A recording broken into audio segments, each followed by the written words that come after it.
I was at this point, let's see. Now, I didn't annotate today because I was on the go, but I talked about how Magenta is doing some work and trying to see if there's a power hour structure to retest 5-day. I typed this right over here at 254, right? So this was 255. Now for Discord, they always round up the minute. So if we see 255, this was typed at 254. Yeah. And those who are familiar with the way Discord works, you would know. So you see Magenta already building liquidity here. In fact, it was building liquidity throughout the entire afternoon. And I charted this, and you see how Magenta so beautifully on the break just right after I typed that comment. So you see, signals are useless. You have to learn to identify the Magenta. You have to learn how to be looking out for this. And that's what I'm doing every single day. So once you see it, you cannot unsee it. You will learn it for yourself. This is a lifetime skill that you can actually learn. You can actually stack up the skill by training every single day. And so this is an absolutely beautiful trade if you manage to catch this.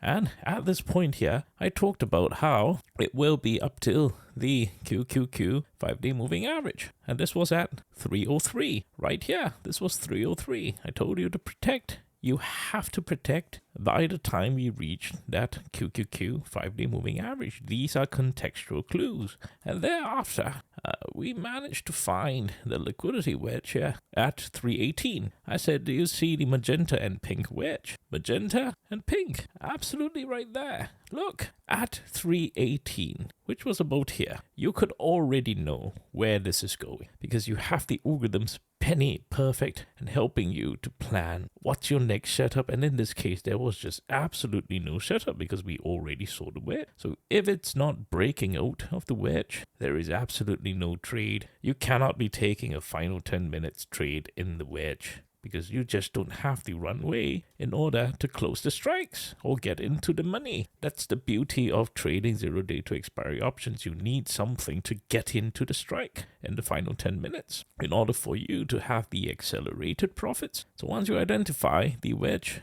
no trade. This was an easy decision that was made 40 minutes before the market closed. So what's your excuse if you are not able to plan a trade ahead?